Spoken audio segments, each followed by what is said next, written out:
Friends 2025 సంబంధించిన royal Enfield 100 updates అనేవి చేస్తూ కొత్త బైక్స్ అనేవి లాంచ్ అయితే చేశారు. సో దీంట్లో మొత్తం 3 వేరియంట్స్ అనేవి అవైలబిలిటీ తీసుకొచ్చారు. ఒకటి బేస్ వేరియంట్, మిడ్ వేరియంట్, అలాగే హైయర్ వేరియంట్ అని చెప్పేసి 3 వేరియంట్స్ అనేవి లాంచ్ అయితే చేశారు. బేస్ వేరియంట్ యొక్క ఎక్స్‌షోరూమ్ ప్రైస్ అనేది 1,50,000 రూపాయలకి లాంచ్ చేస్తే, మిడ్ వేరియంట్ అనేది 1,76,000 రూపాయలకి అయితే లాంచ్ చేశారు. అలాగే హైయర్ వేరియంట్ అనేది 1,81,000 రూపాయలతో మనకి అవైలబిలిటీకి అయితే తీసుకొచ్చారు. వీటి యొక్క ఆన్ రోడ్ ప్రైస్ అనేవి అప్రాక్సిమేట్ గా స్క్రీన్ మీద ప్రొవైడ్ చేస్తాం, ఒకసారి చెక్ చేయండి. సో మీకు ఎగ్జాక్ట్ ఆన్ రోడ్ ప్రైస్ అనేవి తెలియాలంటే ఇక్కడ స్క్రీన్ మీద అమలాపురం రాయల్ ఎన్ఫీల్డ్ షోరూమ్ వాళ్ళ నెంబర్స్ అనేవి ప్రొవైడ్ చేస్తాను. మీరు వాళ్ళకైతే కాల్ చేసి ఎగ్జాక్ట్ ఆన్ రోడ్ ప్రైస్ అనేవి తెలుసుకోవచ్చు. సో ఈ రోజు మనం ఈ వీడియోలో అయితే మిడ్ వేరియంట్ ని అలాగే హైయర్ వేరియంట్ ని కంపారిజన్ చేద్దాము. రెండింటి యొక్క డిఫరెన్స్ ఏంటో మీకు ఎక్స్ప్లెయిన్ చేసే ప్రయత్నం చేస్తాను. సో ఆల్రెడీ మనం హైయర్ వేరియంట్ యొక్క కంప్లీట్ వాకర్ అండ్ రివ్యూ అనేది మన ఛానల్ అప్లోడ్ చేశాను. సో మీలో ఇంకెవరైనా చూడకపోతే కనుక ఎండ్ స్క్రీన్ లో వీడియో అనేది ప్రొవైడ్ చేస్తాను, ఒకసారి చెక్ చేసే ప్రయత్నం అయితే చేయండి. ఇక వీటి యొక్క డిఫరెన్స్ గురించి మాట్లాడుకుంటే, మిడ్ వేరియంట్ లో మనకి 2 కలర్ ఆప్షన్స్ అనేవి అవైలబిలిటీ తీసుకొచ్చారు. డాపర్ గ్రే, రియో వైట్ అని చెప్పేసి 2 కలర్స్ అయితే ఉంటాయి. అలాగే హైయర్ వేరియంట్ లో కనుక చూసుకుంటే London red, rebel blue, Tokyo black అని చెప్పేసి 3 కలర్స్ అనేవి అవైలబిలిటీ తీసుకొచ్చారు. సో ఇక్కడ మనం క్లియర్ గా అబ్జర్వ్ చేసినట్టయితే కనుక ఒక్కొక్క కలర్ లో మనకి ఒక్కొక్క స్టిక్కరింగ్ అనేది తీసుకురావడం జరిగింది. ఇక వీటి యొక్క ఓవర్ గురించి మాట్లాడుకుంటే, రెండింటిలో కూడా మనకి సేమ్ మిర్రర్స్ అనేవి ప్రొవైడ్ చేస్తారు. వింటేజ్ లుక్స్ తో మనకి రౌండెడ్ మిర్రర్స్ అనేవి ప్రొవైడ్ చేస్తారు. రెండింటిలో కూడా సేమ్ అయితే ఉంటాయి, ఎటువంటి డిఫరెన్స్ అయితే లేదు. అలాగే నెక్స్ట్ హెడ్ లైట్ గురించి మాట్లాడుకుంటే, దీంట్లో మనకి ఎల్ఈడి హెడ్ లైట్ సెటప్ మనకి దీనిలో అయితే ప్రొవైడ్ చేస్తున్నారు. సో హెడ్ లైట్ కూడా మనకి చాలా యూనిక్ అయితే డిజైన్ అయితే చేశారని చెప్పొచ్చు. ఏదైతే మనకి ప్రీవియస్ గా హాలోజన్ బల్బ్ ఉందో దాని ప్లేస్ లో మనకి ఎల్ఈడి హెడ్ లైట్ సెటప్ అనేది ఆఫర్ చేస్తున్నారు. సో ఇది ఏదైతే మనకి హిమాలయన్ 450 లో కానీ క్లాసిక్ 350 లో కానీ చూసామో same LED head light setup మనకి దీని అయితే ప్రొవైడ్ చేస్తున్నారు. అలాగే హైయర్ వేరియంట్ లో కూడా మనకి same LED head light setup అనేది ప్రొవైడ్ చేస్తున్నారు, ఎటువంటి డిఫరెన్స్ అయితే లేదు. అలాగే టర్న్ ఇండికేటర్స్ గురించి మాట్లాడుకుంటే, హాలోజన్ బల్బ్ తో మనకి టర్న్ ఇండికేటర్స్ అనేవి ప్రొవైడ్ చేస్తారు. సో వీటిలో మనకి హజార్ లైట్స్ అనేవి ప్రొవైడ్ చేయడం ఒక మంచి విషయం అని చెప్పొచ్చు. సో మిడ్ వేరియంట్ లోను అలాగే హైయర్ వేరియంట్ లో కూడా మనకి కంప్లీట్ గా హాలోజన్ బల్బ్ తోనే ప్రొవైడ్ చేస్తున్నారు. అట్లీస్ట్ హైయర్ వేరియంట్ అయినా సరే మనకి ఎల్ఈడి ఇండికేటర్స్ అనేవి ఇస్తే మనకి బాగుంటుంది చెప్పేసి నాకైతే అనిపించింది. అలాగే నెక్స్ట్ సస్పెన్షన్ గురించి మాట్లాడుకుంటే, మిడ్ వేరియంట్ లో ఇక్కడ మనకి 41mm టెలిస్కోపిక్ ఫోక్స్ అనేవి ప్రొవైడ్ చేస్తున్నారు. అలాగే బూట్ క్యాప్స్ కూడా మనకి డస్ట్ బూట్ క్యాప్స్ కూడా మనకి ప్రొవైడ్ చేస్తున్నారు. అలాగే ఇక్కడ మనకి రిఫ్లెక్టర్ కూడా కనిపిస్తుంది. అలాగే సేమ్ యాజ్ మనకి హైయర్ వేరియంట్ లో కూడా మనకి 41mm టెలిస్కోపిక్ ఫోక్స్ మనకి రావడం జరుగుతుంది. సో 130mm ట్రావెల్ తో మనకి టెలిస్కోపిక్ ఫోక్స్ అనేవి డిజైన్ చేశారు. దీంట్లో కూడా మనకి రబ్బర్ టైప్ బూట్ క్యాప్స్ అనేవి డస్ట్ క్యాప్స్ అనేవి మనకి ప్రొవైడ్ చేస్తున్నారు. అలాగే సస్పెన్షన్ పైన రిఫ్లెక్టర్ కూడా అయితే కనిపిస్తుంది. And coming to the breaking department గురించి మాట్లాడుకున్నట్టయితే, సో బ్రేకింగ్ డిపార్ట్మెంట్ లో ఫ్రంట్ సెక్షన్ లో 300mm డిస్క్ బ్రేక్ అనేది ప్రొవైడ్ చేస్తున్నారు. అలాంగ్ విత్ ఇక్కడ మనకి ఏబిఎస్ రింగ్ ఉంటుంది. అలాగే డ్యూల్ పిస్టన్ క్యాలిపర్స్ తో మనకి ఫ్రంట్ సైడ్ డిస్క్ అయితే డిజైన్ చేశారు. సో సేమ్ యాజ్ మనకి హైయర్ వేరియంట్ లో కూడా మనకి 300mm డిస్క్ బ్రేక్ తో పాటు ఏబిఎస్ రింగ్ అయితే ఉంటుంది. అలాగే డ్యూల్ పిస్టన్ క్యాలిపర్స్ తో మనకి బ్రేకింగ్ అనేది డిజైన్ చేశారు. రెండింటిలో కూడా మనకి సేమ్ బ్రేకింగ్ అయితే ఉంటుందని చెప్పొచ్చు. అలాగే నెక్స్ట్ దీని యొక్క టైర్స్ అండ్ వీల్స్ గురించి మాట్లాడుకుంటే, ఇక్కడ మిడ్ వేరియంట్ లో మనకి ఫ్రంట్ సెక్షన్ లో 110/70 నుంచి ట్యూబ్లెస్ ఎలా వీల్స్ అనేవి ప్రొవైడ్ చేస్తున్నారు. సో ఇవి కంప్లీట్ గా మనకి ఎంఆర్ఎఫ్ జాపర్ టైర్స్ అని చెప్పొచ్చు. సో ఇక్కడ వీల్ మీద కనుక చూసుకున్నట్టయితే 3 కలర్స్ మనకి అక్కడ స్టిక్కరింగ్ అయితే కనిపిస్తుంది. Green, blue, yellow colour combination మనకి ఇక్కడ వీల్ మీద స్టిక్కరింగ్ అయితే కనిపిస్తుంది. అదే మనం హైయర్ వేరియంట్ లో కనుక చూసుకుంటే, ఫ్రంట్ సైడ్ మనకి సేమ్ 110/70 నుంచి ట్యూబ్లెస్ ఎలా వీల్స్ అనేవి ప్రొవైడ్ చేస్తున్నారు.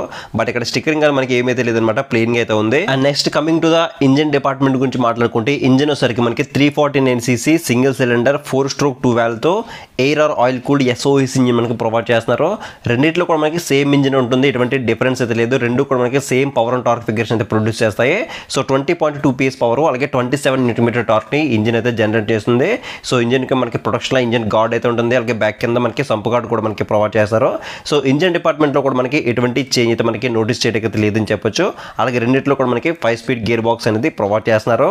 అలాగే నెక్స్ట్ దీని యొక్క ట్యాంక్ కెపాసిటీ అలాగే ట్యాంక్ యొక్క లుక్స్ గురించి మాట్లాడుకుంటే, రెండింటిలో కూడా మనకి సేమ్ 13 లీటర్స్ ట్యాంక్ అనేది ప్రొవైడ్ చేస్తున్నారు. సో ఇక్కడ మనకి మిడ్ వేరియంట్ లో చూసుకుంటే ట్యాంక్ పైన ఇక్కడ మనకి లుక్ అయితే చూడొచ్చు. ఎల్లో, బ్లూ, గ్రీన్ కలర్ లో మనకి ఇక్కడ స్టిక్కరింగ్ అయితే కనిపిస్తుంది. రాయల్ ఎన్ఫీల్డ్ బ్యాడ్జింగ్ అయితే కనిపిస్తుంది.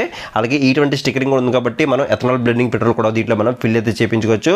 అదే మనం రెడ్ కలర్ లో కనుక చూసుకుంటే, బ్లాక్ రెడ్ కాంబినేషన్ లో మనకి ఇక్కడ ట్యాంక్ అనేది డిజైన్ చేశారు. సో రెండింటిలో మీకు ఏ బైక్ యొక్క స్టిక్కరింగ్ నచ్చిందో కింద కామెంట్ సెక్షన్ అయితే కామెంట్ చేయండి. సో రెండింటిలో కూడా మనకి సేమ్ కెపాసిటీ గల ట్యాంక్ అనేది ప్రొవైడ్ చేస్తున్నారు. అలాగే రెండింటి యొక్క మైలేజ్ కూడా మనకి సేమ్ అయితే ఉంటుంది. అప్రాక్సిమేట్లీ ఒక 35 కిలోమీటర్స్ వరకు ఎక్స్పెక్ట్ చేసి మనం ఈ బైక్స్ అనేవి తీసుకోవచ్చు. అలాగే నెక్స్ట్ వీటి యొక్క సీట్ టైప్ గురించి మాట్లాడుకుంటే, సీట్ మనకి రెండింటిలో కూడా మనకి సేమ్ సేమ్ సీట్ అయితే ఉంటుంది, సింగిల్ లాంగ్ సీట్ అనేది ప్రొవైడ్ చేస్తున్నారు. సో ఇక్కడ మనం మిడ్ వేరియంట్లో కానీ చూసుకుంటే మనకి బ్యాక్ రెస్ట్ అనేది అడిషనల్ యాక్సెస్ మనకి ఫిట్ చేయడం జరిగింది. సో ఇది మీరు కావాలనుకుంటే హైయర్ వేరియంట్లో కూడా మీరు అయితే ఫిట్ చేయించుకోవచ్చు, ఎటువంటి ప్రాబ్లం అయితే లేదు. అలాగే నెక్స్ట్ వీడియో యొక్క సస్పెన్షన్ గురించి మాట్లాడుకున్నట్టయితే బ్యాక్ సెక్షన్ లో మనకి 6 step preload adjustable twin shock absorbers అనేవి ప్రొవైడ్ చేస్తున్నారు. సో బ్యాక్ సైడ్ సస్పెన్షన్ చూడడానికి ఈ విధంగా అయితే ఉంటుంది. సో ఇవి మనకి ప్రీవియస్ జనరేషన్ తో కంపేర్ చేసుకుంటే ఈసారి కొంచెం అప్డేట్ అనేది చేస్తూ మనకి ఈ సస్పెన్షన్ అనేది రీడిజైన్ అయితే చేశారు కాబట్టి కొంచెం నెక్స్ట్ లెవెల్ ఎక్స్పీరియన్స్ మనం ఈ సస్పెన్షన్ ద్వారా అయితే పొందొచ్చు. రెండిట్లో కూడా మనకి సేమ్ సస్పెన్షన్ ఎక్స్పీరియన్స్ అయితే ప్రొవైడ్ చేస్తారన్నమాట. రెండు కూడా మనకి సేమ్ అయితే ఉంటాయి సస్పెన్షన్ పరంగా అయితే. And next coming to the breaking department గురించి మాట్లాడుకుంటే బ్యాక్ సెక్షన్ లో మనకి 270 mm డిస్క్ బ్రేక్ అనేది ప్రొవైడ్ చేస్తున్నారు. అలాంగ్ విత్ ఏబిఎస్ రింగ్ ఉంటుంది. అలాగే సింగిల్ పిస్టన్ క్యాలిపర్ తో మనకి బ్యాక్ సైడ్ డిస్క్ అనేది డిజైన్ చేస్తున్నారు. సో రెండిట్లో కూడా మనకి 270 mm అయితే ఉంటుంది. రెండిట్లో కూడా మనకి డ్యూయల్ ఛానల్ ఏబిఎస్ ఉంది కాబట్టి సో రెండిట్లో కూడా మనకి సేమ్ బ్రేకింగ్ అనేది మనం ఎక్స్పీరియన్స్ అయితే చేయొచ్చు. And next coming to the tyres and wheels గురించి మాట్లాడుకుంటే బ్యాక్ సెక్షన్ లో 140/70 నుంచి ట్యూబ్లెస్ అలా వీల్స్ అనేవి ప్రొవైడ్ చేస్తారు. రెండిట్లో కూడా మనకి సేమ్ అయితే ఉంటాయి, ఎటువంటి డిఫరెన్స్ అయితే లేదు. వైడ్ టైర్స్ అనేవి ప్రొవైడ్ చేస్తున్నారు. సో ఎంఆర్ఎఫ్ జాపా టైర్స్ అనేవి ప్రొవైడ్ చేస్తున్నారు, ఎటువంటి డిఫరెన్స్ అయితే లేదు టైర్స్ పరంగా కానీ చూసుకున్నట్టయితే. అండ్ నెక్స్ట్ వీటి యొక్క గ్రౌండ్ క్లియరెన్స్ గురించి మాట్లాడుకుంటే రెండిట్లో కూడా మనకి 160 mm అనేది గ్రౌండ్ క్లియరెన్స్ అయితే ప్రొవైడ్ చేస్తున్నారు. ప్రీవియస్ గా 150 mm అయితే ఉండేది. సో ఈసారి కొంచెం అప్డేట్ అయితే చేశారని చెప్పొచ్చు. మనకి 150 mm ఉండడం వల్ల సో మనం హెవీ స్పీడ్ బ్రేకర్స్ దగ్గర కానీ ఆఫ్ రోడింగ్ చేసినప్పుడు కానీ కొంచెం మనకి ఇబ్బందిగా అయితే ఉండేది. సో ఈసారి నుంచి మనకి ఆ ఇబ్బంది అయితే ఉండదు అనమాట. 160 mm ప్రొవైడ్ చేశారు కాబట్టి సో మన ఇండియన్ రోడ్ కండిషన్స్ కి ఎనఫ్ అని చెప్పొచ్చు. అలాగే నెక్స్ట్ వీటి యొక్క హ్యాండిల్ బార్ గురించి మాట్లాడుకుంటే హ్యాండిల్ బార్ కూడా రెండింటిలో కూడా మనకి సేమ్ అయితే ఉంటుంది, ఎటువంటి డిఫరెన్స్ అయితే లేదు. సో బట్ ఏంటంటే ప్రీవియస్ జనరేషన్ తో కంపేర్ చేసుకుంటే హ్యాండిల్ బార్ అనేది కొంచెం అప్డేట్ అయితే చేశారనమాట. సో కొంచెం కంఫర్టబుల్ గా ఉండేలా మనకి రీడిజైన్ అయితే చేశారు హ్యాండిల్ బార్ యొక్క పొజిషన్ అనేది. అలాగే హ్యాండిల్ బార్ ఉన్న స్విచెస్ గురించి మాట్లాడుకుంటే రెండింటిలో కూడా మనకి సేమ్ అయితే ఉంటాయి, ఎటువంటి డిఫరెన్స్ అయితే లేదు. సో హ్యాండిల్ బార్ కి లెఫ్ట్ సైడ్ లో కానీ చూసుకుంటే అయ్యన ఒక బటన్ అయితే ఉంటుంది. దీని ద్వారా మనం కన్సోల్ ఉండే ఫీచర్స్ అనేవి ఆపరేట్ అయితే చేసుకోవచ్చు. అలాగే హై బీమ్, లో బీమ్, అలాగే పాస్ స్విచ్ ఓకే బటన్ మనకి ఇంటిగ్రేట్ చేస్తూ మనకి ఒక రౌండ్ డైల్ గా మనకి ఎక్కడైతే ప్రొవైడ్ చేస్తున్నారు. అండ్ కింద కానీ చూసుకుంటే టర్న్ ఇండికేటర్స్ అయితే ఉన్నాయి. అలాగే నెక్స్ట్ చూసుకుంటే హార్న్ అయితే ఉంది. అలాగే హ్యాండిల్ కి లెఫ్ట్ సైడ్ లో మనకి కింద కానీ చూసుకుంటే 27 వాట్స్ సంబంధించిన పీడీ ఫాస్ట్ ఛార్జింగ్ సంబంధించిన USB type C charging port మనకి ప్రొవైడ్ చేస్తున్నారు. సో ఇది మనకి రెండింటిలో కూడా ఉంటుంది కాబట్టి మీ దగ్గర ఉండే ఎలక్ట్రానిక్ గాడ్జెట్స్ అన్ని మీరు సింపుల్ గా ఛార్జింగ్ అయితే పెట్టుకోవచ్చు. అలాగే దీంట్లో అసిస్ట్ స్లిప్పర్ క్లచ్ కూడా మనకి దీంట్లో ఇంక్లూడ్ అయితే చేశారు. క్లచ్ అయితే మాత్రం చాలా స్మూత్ అయితే ఉంటుంది, బటర్ స్మూత్ అయితే ఉంటుంది చెప్పొచ్చు. సో సింగిల్ ఫింగర్ తో మనం కంట్రోల్ చేయొచ్చు, అంత స్మూత్ అయితే ఉంటుంది. అలాగే హ్యాండిల్ కి రైట్ సైడ్ లో కానీ చూసుకుంటే రెడ్ కలర్ లో ఇంజిన్ కిల్స్ తో పాటు సెల్ఫ్ స్టార్ట్ బటన్ కూడా ఒకే బటన్ లో ఇంటిగ్రేట్ అయితే చేశారు. అండ్ కింద కానీ చూసుకుంటే హజార్ లైట్స్ అనేవి ఆన్ ఆఫ్ చేసుకోవడానికి ఒక బటన్ అయితే ప్రొవైడ్ చేస్తున్నారు. సో దీంట్లో మనకి సెల్ఫ్ స్టార్ట్ మాత్రమే ఉంటుంది, ఎటువంటి కిక్ రైడ్ సపోర్ట్ మనకి దీంట్లో అయితే లేదని చెప్పొచ్చు. అండ్ నెక్స్ట్ వీటి యొక్క కీ అయితే చూడొచ్చు. కీ మనకి రెండింటిలో కూడా సేమ్ కీ అనేది ప్రొవైడ్ చేస్తారు, ఎటువంటి డిఫరెన్స్ అయితే లేదు. రెండు కనుక మిక్స్ చేస్తే మనకి సో ఏ కీ ఏ బైక్ కూడా చెప్పడం కష్టం అనమాట. సో అలా అయితే ఉన్నాయి కీస్ అనేవి. అండ్ నెక్స్ట్ దీని యొక్క కన్సోల్ గురించి మాట్లాడుకుంటే కన్సోల్ కూడా మనకి సేమ్ అయితే ఉంటాయి. డిజిటల్ ప్లస్ ఎనాలాగ్ కన్సోల్ మనకి ప్రొవైడ్ చేస్తున్నారు. సో అలాగే మనకి రెండింటిలో కూడా మనకి ట్రిప్పర్ నావిగేషన్ మనకి ఇన్బిల్ట్ గానే మనకి తీసుకురావడం ఒక మంచి విషయం చెప్పొచ్చు. సో ప్రీవియస్ గా అడిషనల్ గా అయితే ఉండేది, ఈసారి మనకి ఇన్బిల్ట్ గానే మనకి ప్రొవైడ్ చేస్తున్నారు.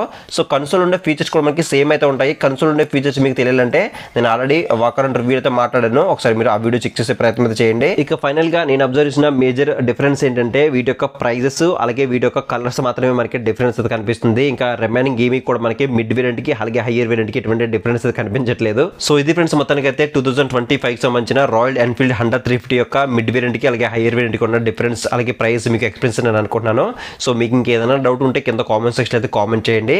అలాగే నెక్స్ట్ వీడియోలో మనం కాంటినెంటల్ GT60 యొక్క కంప్లీట్ రివ్యూ కూడా మన ఛానల్ అప్లోడ్ చేస్తాను. సో మీరు ఆ వీడియో మిస్ అవ్వకుండా ఉండాలంటే కింద ఛానల్ సబ్స్క్రైబ్ బటన్ అయితే ఉంటుంది, దాన్ని క్లిక్ చేసుకుని పక్కన నోటిఫికేషన్ బెల్ అనేది యాక్టివ్ చేసుకోండి. సో నెక్స్ట్ వీడియోలో మళ్ళీ కలుద్దాం.